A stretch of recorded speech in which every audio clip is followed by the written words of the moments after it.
Team Rahul में भूचाल ला दिया। पवन खेड़ा के घर पहुंच गई हेमंता की पुलिस। जांच में क्या मिला? क्या गिरफ्तार हो जाएंगे पवन खेड़ा? हेमंता वर्सेस पवन खेड़ा, असम चुनाव के बीच सबसे बड़े बवाल में राहुल गांधी तक पहुंच जाएगी क्या आंच? अब इसका चैप्टर देखिए। आज असम में चुनाव प्रचार खत्म हो गया। 9 अप्रैल को वोटिंग है, लेकिन इसके बीच असम में सियासी बवाल मच गया है। कांग्रेस के पवन खेड़ा ने असम के सीएम हेमंता और उनकी पत्नी पर जो गंभीर आरोप लगाए थे, आज उन आरोपों की आंच खुद पवन खेड़ा तक पहुंच गई। असम पुलिस आज दिल्ली आ गई पवन खेड़ा के घर पे छापा मारने, और मार दिया छापा। पवन खेड़ा तो घर पे नहीं मिले, लेकिन कुछ सबूत असम पुलिस ने जब्त किए हैं, कहा जा रहा है। पवन खेड़ा कहां है यह भी क्लियर नहीं। असम के सीएम कह रहे हैं कि वो तो भाग गए, लेकिन असम पुलिस कह रही है कि पाताल से भी ढूंढ निकालेगी। असम पुलिस भी कह रही है कि जल्द उनको ट्रेस कर लेगी। यानी पवन खेड़ा पर गिरफ्तारी की तलवार लटक रही है। लेकिन मामला सिर्फ पवन खेड़ा तक सीमित नहीं है। सीएम हेमंता बिस्वा शर्मा कह रहे हैं कि इस कहानी के पीछे राहुल गांधी हैं, इसलिए केस राहुल गांधी तक जाएगा। अब सवाल उठ रहा है कि पवन खेड़ा असम पुलिस के सामने क्यों नहीं आ रहे? क्या उन्हें अपने आरोपों पर भरोसा नहीं है? उनके पास तो अच्छा मौका था, असम पुलिस को सारे सबूत देते या सीधे कोर्ट में जाके सबूत देते। लेकिन कांग्रेस कह रही है कि सबूत सही है, इसी वजह से सीएम हेमंता बौखला गए। पवन खेड़ा को डराने धमकाने के लिए पुलिस भेज दी है, जबकि पुलिस तो सीएम हेमंता के घर भेजनी चाहिए। मतलब असम में चुनाव से पहले सीएम हेमंता और कांग्रेस के बीच भयानक सियासी लड़ाई छिड़ गई। सीएम हेमंता बिस्वा शर्मा कह रहे हैं कि वो पवन खेड़ा का पेड़ा बना देंगे। वो कह रहे हैं कि अगर पवन खेड़ा पाताल में भी छुप गए तो वहां से ढूंढ के निकाल के लाएंगे और एक्शन होगा। और राहुल गांधी और कांग्रेस अध्यक्ष को भी लपेट दिया उन्होंने। आज आपको बताऊंगा कि सीएम हेमंता ने राहुल गांधी के लिए क्या कह दिया, मल्लिकार्जुन खड़गे के लिए क्या कह दिया। पवन खेड़ा का पेड़ा बनाने जैसी भाषा सीएम क्यों बोल रहे हैं? कांग्रेस के पवन खेड़ा ने जो आरोप सीएम के परिवार पर लगाए, उन आरोपों का सच क्या निकल रहा है? क्या नए नए खुलासे हो रहे हैं? सीएम हेमंता की उम्मीदवारी कैंसिल करने की शिकायत किसने कर दी है? यह मामला कहां जा रहा है? सियासी तूफान क्यों इतना बड़ा हो गया है? कैसे दोनों तरफ से बयानबाजी के तगड़े हमले हो रहे हैं? सब दिखाऊंगा, लेकिन पहले एक झलक देखिए।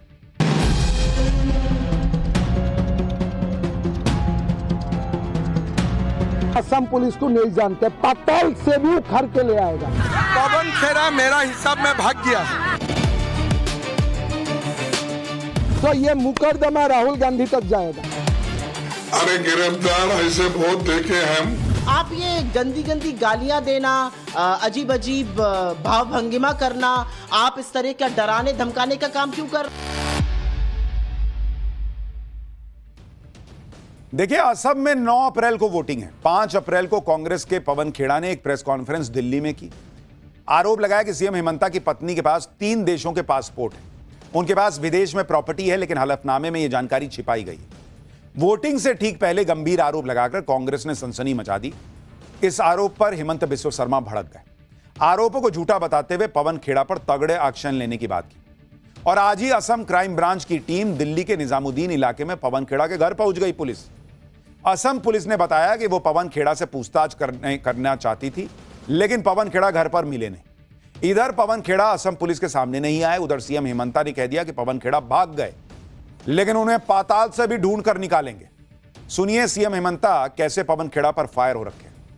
पवन खेड़ा के रेसिडेंस पे पुलिस पहुंची। वो पवन खेड़ा मेरा हिसाब में भाग गया है। वो भाग गया ना, अभी कल सुबह 6 बजे ही वो गुवाहाटी से भाग गया। अभी दिल्ली में हमारा लोग, मैं अखबार से मुझे पता चला है, दिल्ली में पुलिस गया है तो हैदराबाद तक भाग गया। अरे कहाँ असम पुलिस को नहीं जानते, पाताल से भी उखाड़ के ले आएगा। कहाँ मिलेगा पवन खेड़ा? असम लासित बरफुकन का देश है, कौन सा ये पवन खेड़ा है? पाताल में भी लुकेगा तो हम उठा के लेके आएगा। तुम बताओ ये कागज तुम किसको दिए थे? सीएम हेमंता बिस्वा शर्मा कह रहे हैं कि पवन खेड़ा पाताल में छुप जाएंगे तब भी असम की पुलिस नहीं छोड़ेगी। इधर सीएम हेमंता ने यह भी कहा कि पवन खेड़ा हैदराबाद में है। उधर पवन खेड़ा के हैदराबाद में होने के दावों की पुष्टि करने वाली कुछ तस्वीरें आई। दावा है कि हैदराबाद के बंजारा हिल्स इलाके में एक सफेद रंग की गाड़ी में पवन खेड़ा दिखे। वो मीडिया के कैमरों से नजर बचाते दिखे। देखिए, एक दावा है कि हैदराबाद में उनका एक घर है, उस लोकेशन से वो निकले और किसी अज्ञात लोकेशन पर चले गए। अब सवाल उठ रहे हैं कि क्या असम पुलिस की गिरफ्तारी से बचने के लिए पवन खेड़ा भाग रहे हैं? हैदराबाद से हमारे सहयोगी की रिपोर्ट देखिए।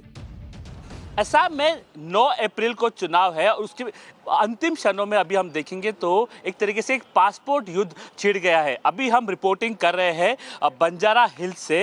ये है निवास पवन खेड़ा जी का। यहाँ से वो कुछ ही क्षण पहले यहाँ से निकलते हुए हमें दिखे। टाइम्स नाउ नव भारत के कैमरा ने उन्हें अपने उन पे नज़र रखने की कोशिश की, पर तभी अपने गाड़ी में, अपने कार में वो छुपकर जाते हुए दिखाई दिए। एक अनडिस्क्लोज लोकेशन पे पवन खेड़ा चले गए हैं। यानी हमारे रिपोर्टर कह रहे हैं कि गाड़ी में ये जो झुका हुआ शख्स दिख रहा है, ये हमारे रिपोर्टर का दावा है कि पवन खेड़ा थे। उन्होंने कैमरा देखा तो ऐसे झुककर वहां से चले। लेकिन असम के सीएम कह रहे हैं कि पवन खेड़ा कहीं भी छिप जाए, बचेंगे नहीं। आप देखिए कि कैसे हिमंता बनाम पवन खेड़ा का जबरदस्त घमासान मचा हुआ है। इधर असम पुलिस पवन खेड़ा के घर पहुंच गई तो उधर कांग्रेस भी सीएम हिमंता की शिकायत लेकर चुनाव आयोग और ईडी पहुंच गई। सीएम हिमंता की उम्मीदवारी रद्द करने की मांग वाली शिकायत चुनाव आयोग को दी गई है। आरोप लगाया गया है कि सीएम हिमंता ने पत्नी की संपत्ति से जुड़ी जानकारी चुनावी हलफनामे में नहीं दी।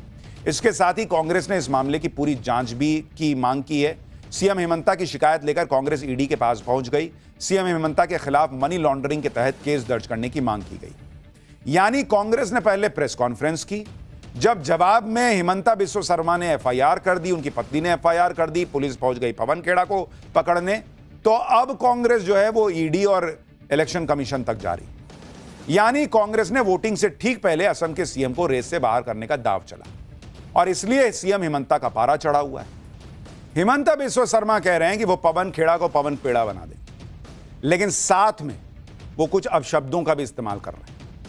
वो एक सीएम की कुर्सी पर बैठे हैं, उनका गुस्सा हो सकता है, उनके एक्शन की बातें हो सकती हैं, लेकिन गाली गलौज करना ये कहां का हिसाब है बॉस? ये डोनाल्ड ट्रंप वाला हिसाब है कि राष्ट्रपति की कुर्सी पर बैठे और गाली दे रहे हैं। आप अग्रेशन के साथ अपनी बात रख रहे हैं, वो समझ में आ सकता है, आपका गुस्सा समझ में आ सकता है, आप पुलिस का एक्शन चाह रहे हैं, आप एफआईआर कर रहे हैं, समझ में आ सकता है, लेकिन गाली गलौज देख करके आप अपनी ही बात को हल्का कर रहे हैं। सीएम हिमंता की बातों पर कांग्रेस कह रही है कि ये सीएम का डर दिखा रहा है, उनको तो सफाई देनी चाहिए, लेकिन मामले को दबाने के लिए पुलिस भेज रही है। उधर असम की पुलिस कह रही है कि उसने तो पवन खेड़ा के घर से कुछ सबूत मिले हैं। पुलिस अपने साथ 2 लैपटॉप, एक मोबाइल और एक पेन ड्राइव ले गई। सुनिए असम की पुलिस क्या बता रही है। Case has been registered in crime branch police station Guwahati and we wanted Mr. Pawan Kheda in connection with the case. तो हम उनको ढूंढ के आया था, अभी मिला नहीं वो, and we have searched his house. We found some incriminating things which I cannot disclose right now. But sir, electronic devices have been seized. Where he has been, मुझे अभी पता नहीं है वो कहाँ है, but I will trace him out. Have any devices been seized, sir? Have any devices been seized? Assam police कह रही है कि उन्हें पवन खेड़ा के घर से कुछ सबूत मिले, वो पवन खेड़ा को जल्द पकड़ लें। लेकिन असम के सीएम हिमंता बिस्वा शर्मा तो इस मामले को पवन खेड़ा से आगे ले गए। वो दावा करने लगे कि यह मामला राहुल गांधी तक जाएगा। सुनिए एक बार। पताल में भी लुकेगा तो हम उठा के लेके आएगा। तुम बताओ ये कागज तुम किसको दिए थे? मेरा डाउट है ये कागज राहुल गांधी दिए थे उनको। सो ये मुकदमा राहुल गांधी तक जाएगा। सीएम हिमंता ने तो राहुल गांधी को भी लपेटने की बात कह दी। उधर कांग्रेस कह रही कि इन सबसे वो डरने वाले नहीं। सुनिए कांग्रेस के अध्यक्ष मल्लिकार्जुन खड़गे। क्या वो सो रहे हैं? वो दे दे दो हमारा रिप्लाई कि ये झूठ है, सच है। हम तो सरकार से ये क्लैरिफिकेशन पूछेंगे ये सच है, लेकिन वो देने के बजाय एकदम अगर एफआईआर करते हैं, करने दो, उसको कोई डरता है? जो होता है हम फेस करेंगे। गिरफ्तारी की तलवार लटक दी। अरे गिरफ्तार ऐसे बहुत देखे हम, अब इतने तो ईडी, सीबीआई, कितने इनकम टैक्स, कितने कर रहे हैं मोदी जी और होम मिनिस्टर। कांग्रेस अध्यक्ष कह रहे हैं कि विदेश मंत्री तो बीजेपी का है, सरकार बीजेपी की है, तो इन आरोपों पर विदेश मंत्रालय को स्थिति क्लियर करनी चाहिए। इस पर सीएम हिमंता कह रहे हैं कि कांग्रेस अध्यक्ष पागल जैसी बात कर रहे हैं, वो सबको पागल बुलाने लग गए। कह रहे हैं कि विदेश मंत्री क्या कांग्रेस का दामाद है क्या? सुनिए एक बार। क्या पागल जैसा? खड़गे जी का उम्र हो गया, अभी भी पागल जैसा बात कर रहे हैं। आप लोगों को जलील करेगा, लोगों को बेइज्जत करेगा और फिर बोलेगा हम फॉरेन मिनिस्टर पूछूंगा। तुम्हारा दामाद है क्या फॉरेन मिनिस्टर?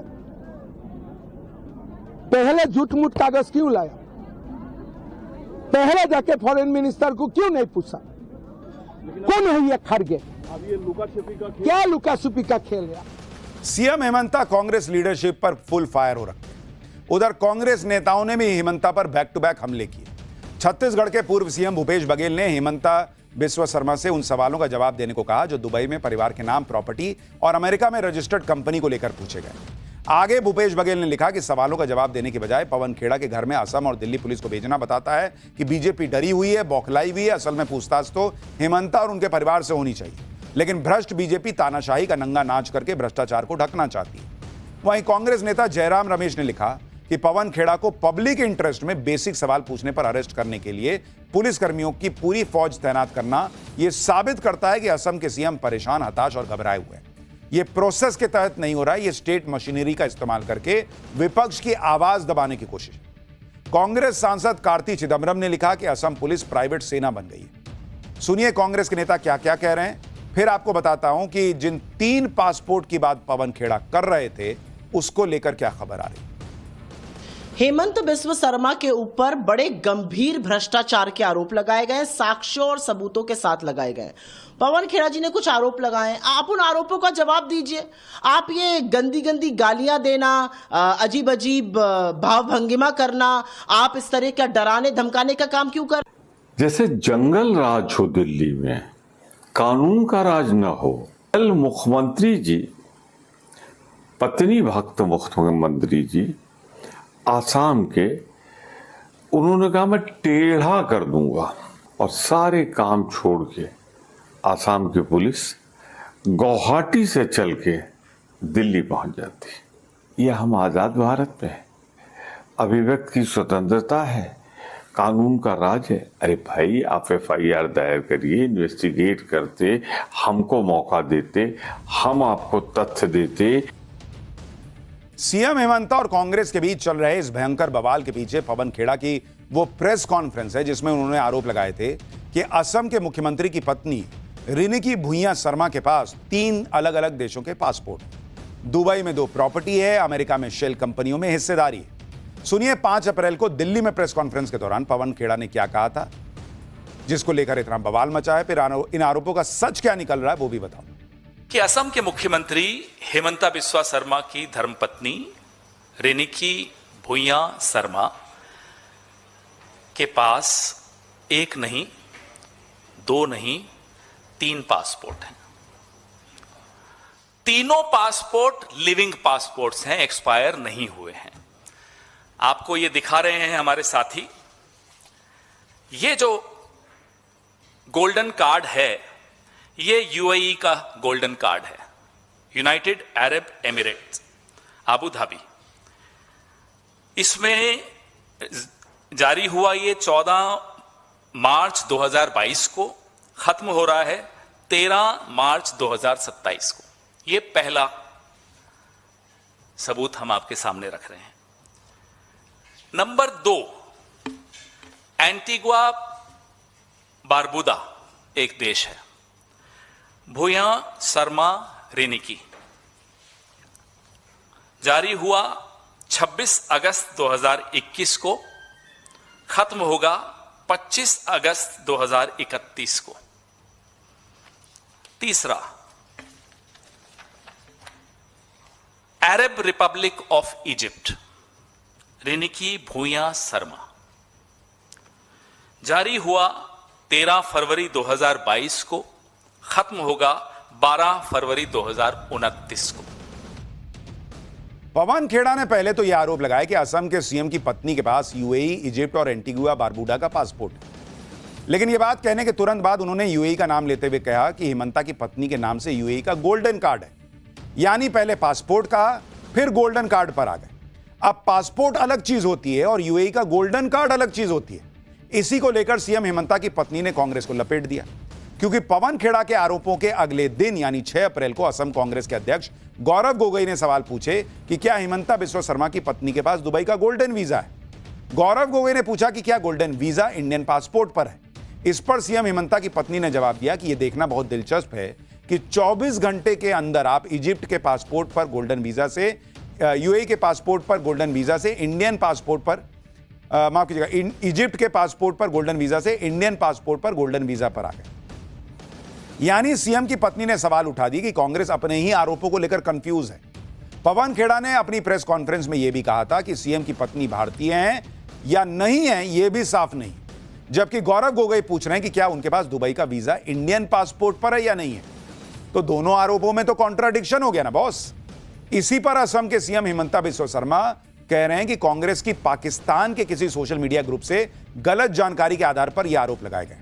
जो पासपोर्ट दिखाए गए वो फोटोशॉप का कमाल है, किसी और के पासपोर्ट पर उनकी पत्नी की तस्वीर चिपका दी गई और इसीलिए वो फायर हैं। वो डंके की चोट पर कानूनी कार्रवाई कर रहे हैं। सवाल उठ रहा है कि कांग्रेस पार्टी कानूनी कार्रवाई क्यों नहीं कर रही? वो क्यों नहीं एफआईआर कराती? वो क्यों नहीं कोर्ट जाती?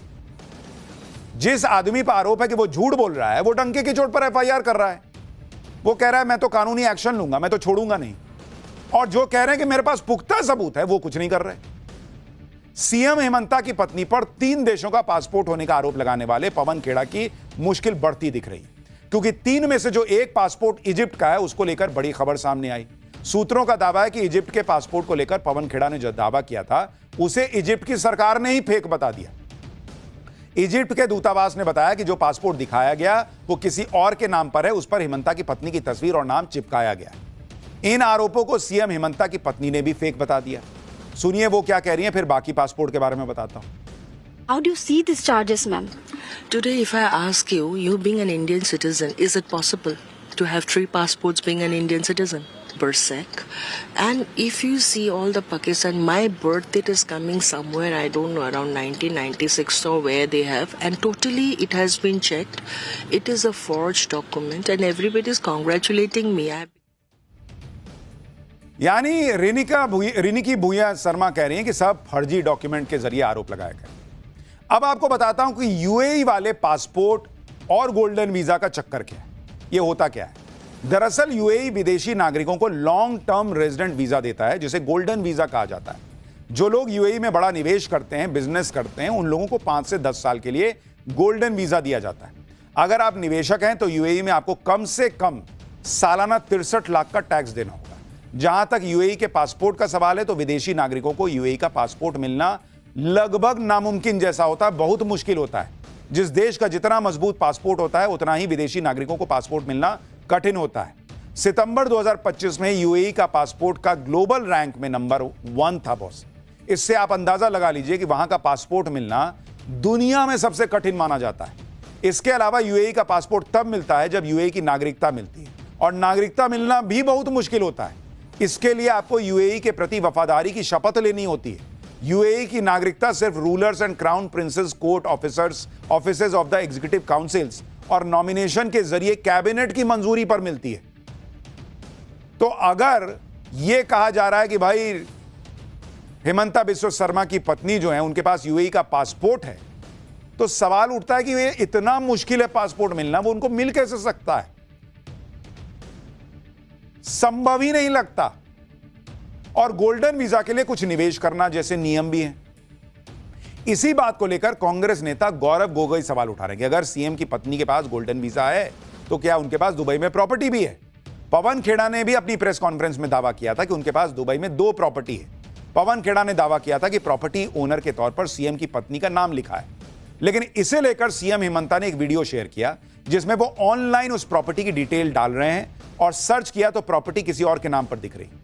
इसी को लेकर सीएम का दावा यह है कि कांग्रेस ने फर्जी दस्तावेज दिखाए और वो पूरे अग्रेशन में कह रहे हैं कि भाई साबित करो ना कि भाई ये प्रॉपर्टी जो तुम दिखा रहे हो मेरी है। जिस कंपनी की बात कही गई उसके लिए भी कहा जा रहा था कि भाई 3 दिन पहले ही रजिस्टर्ड हुई थी। तो अभी तक जो चीजें निकल कर आ रही हैं उसमें पवन खेड़ा फंसते दिख रहे हैं, और हिमंता बिस्वा शर्मा डंके की चोट पे कह रहे हैं कि मैं तो नहीं छोड़ूंगा। तो शायद पवन खेड़ा ने सोचा था कि जैसे नरेंद्र मोदी के लिए कुछ भी बोलते रहो, कुछ भी बोलते रहो, कुछ भी बोलते रहो, उनको तानाशाह भी बुलाते रहो। नरेंद्र मोदी कुछ रिएक्ट नहीं करते, उनका अपना हिसाब रहता कि मैं काम करूंगा और काम से जो है लोगों के बीच में जाऊंगा काम लेकर और अपना वोट पाऊंगा। नरेंद्र मोदी पे पत्थर मारो, वो कुछ रिएक्ट नहीं करते। कांग्रेस ने सोच लिया शायद यही हिमंता बिस्वा शर्मा भी करेंगे। वो भूल गए कि हिमंता बिस्वा शर्मा तो कांग्रेस से ही बीजेपी में आए और वो इस तरह से बर्दाश्त करने के मूड में लग नहीं रहे। खैर, एक तरफ हिमंता बिस्वा शर्मा के एक्शन ने राहुल एंड टीम के होश उड़ाए हुए हैं, वहीं बंगाल में कुछ ऐसा हुआ जिससे मुख्यमंत्री ममता बनर्जी के होश उड़ गए। ममता बनर्जी के होश उड़ाने वाली खबर यह है कि आज ही बंगाल के एसआईआर को लेकर बड़ा आंकड़ा सामने आया कि वहां वोटर लिस्ट में कुल हटाए गए नामों की संख्या 90 लाख के पार चली गई। दरअसल बंगाल में एसआईआर की प्रोसेस 3 बड़े चरणों में पूरी। पहला चरण पिछले साल दिसंबर में जारी किए गए ड्राफ्ट लिस्ट में करीब 58,20,000 नाम हटाए गए।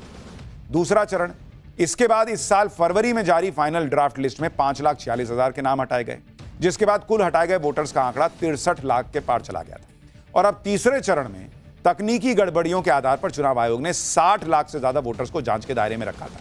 इनमें से अब तक करीब 59,84,000 मामलों का निपटारा हो चुका है। इस जांच के बाद करीब 32,68,000 वोटर्स के नाम दोबारा वोटर लिस्ट में जोड़े गए, जबकि करीब 27,16,000 नाम काट दिए गए। ऐसे में बंगाल में वोटर लिस्ट से काटे गए कुल नामों की संख्या अब 90 लाख के पार चली गई है। और आप देखिए कि ऐसा पहली बार हुआ जब चुनाव आयोग ने बंगाल में एसआईआर के मामले में जिलेवार लिस्ट जारी की है। मुर्शिदाबाद में सबसे ज्यादा 4,55,137 नाम हटाए गए। इसके बाद दूसरे नंबर पर उत्तर 24 परगना जिला है, जहां 3,25,666 नाम कटे। वहीं दक्षिण 24 परगना में 2,22,929 नाम कटे। मालदा में 2,39,375 वोटर्स के नाम वोटर लिस्ट से हटे। पूर्व बर्धमान में 2,09,805 मतदाताओं के नाम लिस्ट से कट गए। ये वो जिले हैं जहां मुस्लिम वोटर निर्णायक भूमिका में हैं और ममता बनर्जी को भर भर कर वोट करते रहे। इसी को लेकर ममता बनर्जी की टेंशन और बढ़ गई। ममता बनर्जी ने कहा है कि एसआईआर की कुटिल प्रक्रिया के तहत उन्होंने बिना किसी भेदभाव के लाखों असली मतदाताओं के नाम काट दिए। यहां तक कि धार्मिक आध्यात्मिक संगठनों से जुड़े संतों और महात्माओं के नाम भी बेरहमी के साथ वोटर लिस्ट से हटा दिए गए। ममता बनर्जी ने दावा किया कि जिस मिशनरी ऑफ चैरिटी को मदर टेरेसा ने बनाया, उसके भी 300 सदस्यों के नाम वोटर लिस्ट से काट दिए गए। इसके साथ ही रामकृष्ण मिशन और भारत सेवाश्रम संघ के कई संतों के नाम हटा दिए गए। यही नहीं, ममता बनर्जी ने मतुआ समुदाय और दूसरे अल्पसंख्यक समुदायों के भी कई नाम वोटर लिस्ट से कटने का दावा किया। आगे ममता बनर्जी ने कहा कि जिन लोगों ने इतनी बेशर्मी से बंगाल के वैध मतदाताओं को बाहर का रास्ता दिखाया है, इस चुनाव में जनता को खुद उन्हें बिना किसी रहम के बाहर का रास्ता दिखा देना चाहिए। ममता बनर्जी ने यह भरोसा दिया कि जिनके नाम नहीं आए हैं वो चिंता न करें, उनके लिए वो ट्रिब्यूनल तक जाएंगे। ममता बनर्जी ने यह भी कहा कि उनकी भवानीपुर सीट से भी 40,000 वोट काटे गए। सुनिए एक बार। चारी दुराचारी सर्वनाशी स्वैराचारी ব্যবিচারী ভোট কাটারি এদের বিরুদ্ধে দিন উপযুক্ত জবাব। বদলা নিন, জোড়া ফুলে ভোট দিন, বিজেপিকে একেবারে শূন্য শূন্য শূন্য নামিয়ে দিন। एसआईआर पर जिस तरह ममता हर दिन नया हंगामा कर रही हैं, उस पर अमित शाह ने उन्हें आज निशाने पर लिया और कहा कि घुसपैठियों का नाम कटने से ममता बनर्जी को दर्द हो रहा है। अमित शाह को सुनिए। घुसपैठियों के नाम मतदाता सूची से कटवा रहे हैं। ये ममता दीदी और राहुल बाबा के पेट में दर्द हो रहा है। जो शरणार्थी बंगाली भाई बहन यहां आए हैं, उनको मतदान का अधिकार देने से आप विरोध कर रहे थे और घुसपैठियों का क्यों स्वागत कर रहे हैं? क्योंकि वो उनकी वोट बैंक है। देखिए, बंगाल में घुसपैठ एक बड़ी समस्या है, लेकिन अगर अमित शाह का दावा यह है कि 90 लाख जो नाम कटे वो सारे घुसपैठिए थे, तो सवाल तो यह भी उठेगा फिर ये 90 लाख घुसपैठिए बाहर कब जाएंगे? क्या सिर्फ एसआईआर में इनका नाम हटेगा या इनको देश से भी हटाया जाएगा? और वो कैसे होगा, वो भी एक बड़ा सवाल है। खैर, पाठशाला में अब अगला चैप्टर, जिसमें आपको बताऊंगा भारत को धमकाने निकले पाकिस्तान की नई बेइज्जती। अब वो एक्शन होगा कि सब घर में बंद हो जाएंगे क्या? महंगाई, भूखमरी